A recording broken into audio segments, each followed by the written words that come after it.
Vamos con la unificación italiana y alemana. Bueno, la unificación italiana y alemana es un tema muy importante porque se avecinaba la Primera Guerra Mundial. Entonces, bueno, vamos a tener a 4 países involucrados en la unificación de estos dos países. Unificar significa que se vuelvan un solo territorio bajo un mismo régimen, bajo un mismo gobierno. Estos países no tenían un régimen consolidado y un mismo gobierno porque resulta que estaban divididos en pequeños reinos. Ahorita lo verán cuando ponga los mapas. Bueno, resulta que tenemos 4 países involucrados. Alemania, obviamente, Italia, Austria y Francia. Estos países estaban mezclados tanto en territorio como en población. Entonces, hubo varias guerras y varios conflictos precisamente para que Italia y Alemania se convirtieran en país. ¿Por qué es importante todo esto? Bueno, porque obviamente no solamente afecta al mapa mundial, sino también a la consecución de los eventos venideros. Entonces empecemos para ver qué pasa con la unificación italiana y alemana. Por cierto, estas dos unificaciones van a ser las que van a darle fin a Napoleón III como emperador de Francia, y entonces empezarían a configurar el mapa para lo que vamos a ver después con la Primera Guerra Mundial. Empecemos concretamente con el caso de Italia. La unificación italiana de por sí ya tenía muchísimo tiempo que quería empezar, pero fue hasta 1815 con la derrota de Napoleón I que los pequeños reinos italianos querían unificarse, pero bueno, había varios impedimentos, sobre todo de que Austria y Francia tenían una presencia muy fuerte en los reinos del norte de Italia, con los cuales ahorita expondré. Entonces, bueno, no lo van a conseguir hasta 1871. Aquí la cuestión es que no hubiera diferencia entre reinos porque el norte era muy desarrollado en contraparte del sur, y tampoco que hubiera diferencias económicas porque bueno, se daban cuenta de que si venía una gran guerra como pasa en la Primera Guerra Mundial, pues no solamente no tenían forma de defenderse militarmente, sino también que económicamente al estar separados obviamente había un desbalance entre todos los reinos. Y bueno, en este caso el hecho de que compartan el lenguaje y símbolos comunes los hacía candidatos y obviamente bueno, tenían una necesidad de unificarse.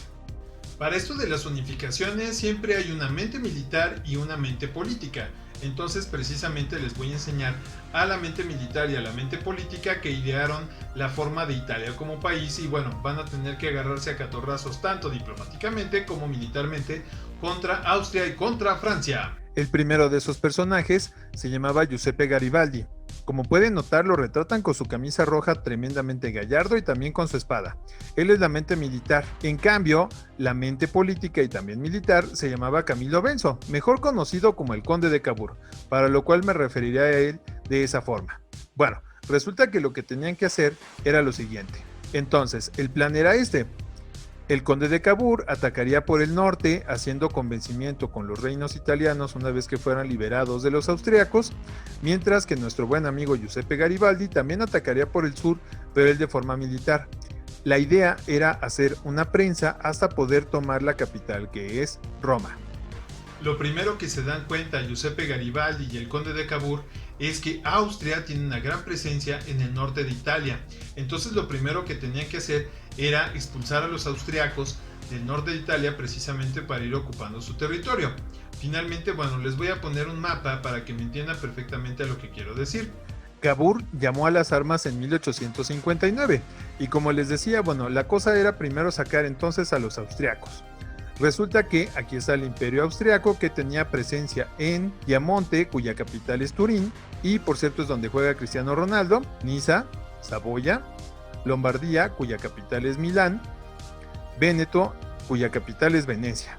Como pueden notar, aquí el Imperio francés juega un papel principal, porque si estos reinos estaban invadidos por los austriacos, obviamente al Imperio francés no le convenía que esos reinos entonces estuvieran tan cerca de sus fronteras, porque si venía una gran guerra, obviamente los tendría demasiado cerca.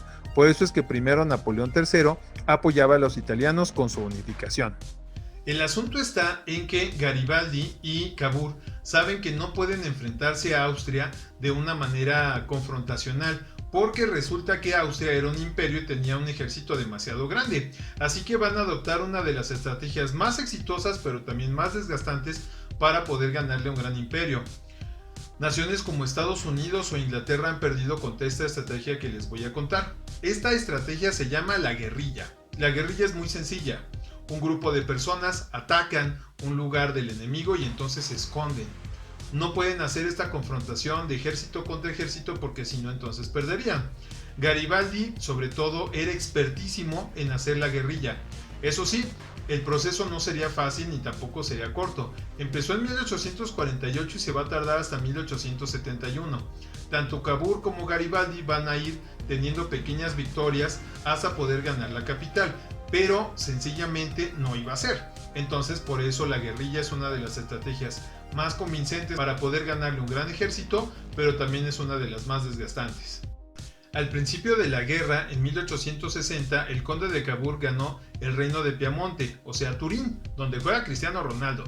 Bueno, resulta que nuestro buen amigo Napoleón III, al principio, como les decía, apoyó la unificación italiana, pero se daba cuenta de que la guerra estaba demasiado cerca de su país. También Napoleón III se daba cuenta de que la lucha por la guerrilla no precisamente sería una guerra fácil ni tampoco poco costosa.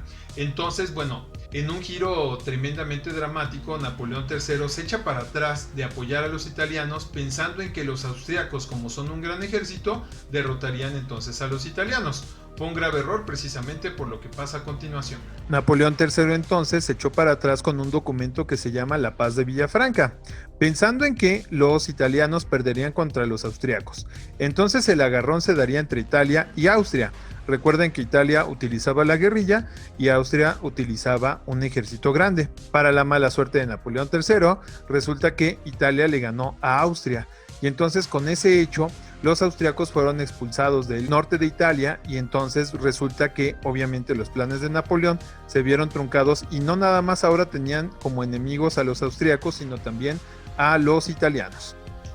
De 1860 a 1866, Giuseppe Garibaldi fue invadiendo el sur, primero ganando Sicilia y luego Nápoles, que por cierto es donde juega el Chucky Lozano. Ya estaban haciendo la prensa para poder subir a Roma. En ese mismo año de 1866, Cavour ganó Venecia y entonces expulsó completamente a los austriacos de los reinos del norte de Italia. Entonces para cuando llegaron a Roma, bueno, las cosas se pusieron álgidas porque evidentemente Italia ya se estaba conformando como un país. Para 1870, Roma se une al movimiento italiano, excepto el país del Vaticano, que por cierto hasta el día de hoy sigue siendo el país más pequeño del mundo. Este territorio tiene una autonomía, es independiente y libre.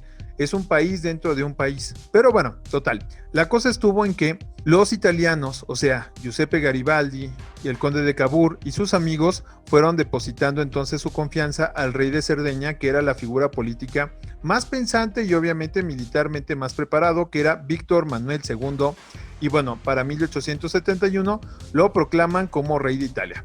Ya sé, está bastante feito y yo digo que desde un punto de vista muy particular, creo que se parece a Koopa de Mario Bros. Entonces, con la derrota de los austriacos a mano de Giuseppe Garibaldi y el conde de Cavour, y posteriormente también con la derrota de Napoleón por parte de los alemanes que veremos a continuación, Italia se convierte en un solo país en 1872. Como les decía entonces, ahora los italianos le estaban ofreciendo ayuda a Alemania para poder atacar a Napoleón, y bueno, lo puse en este bonito meme para que se pudiera entender.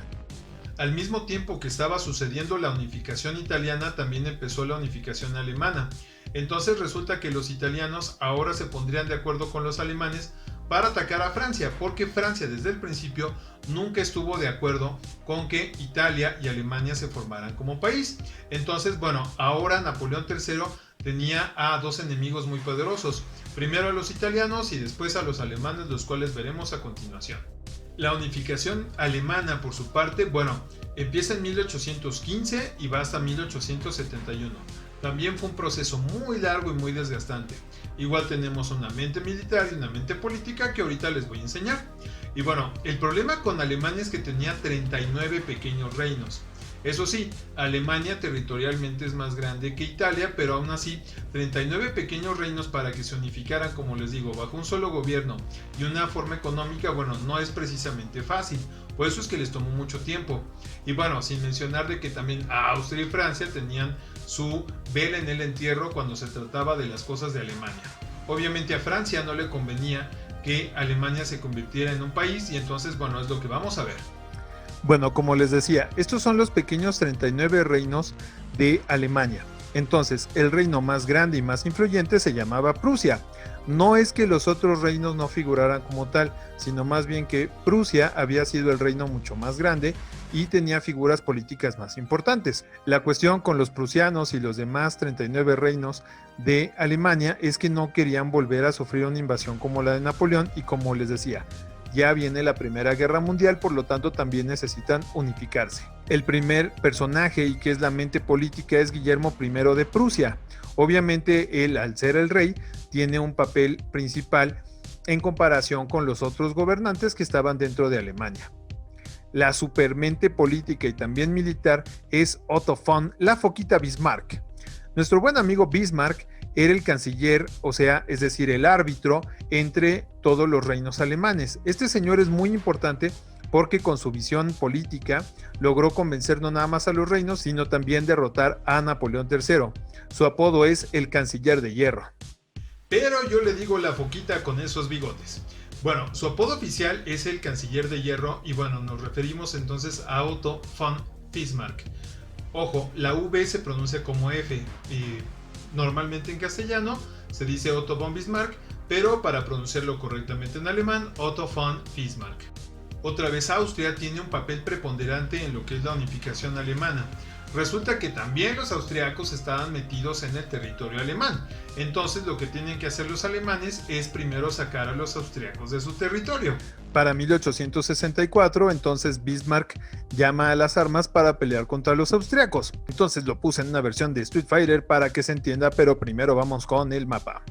Para quien no los ubique entonces, tenemos al Reino de Prusia, que también lo estoy poniendo con la banderita alemana, que se está agarrando con Austria.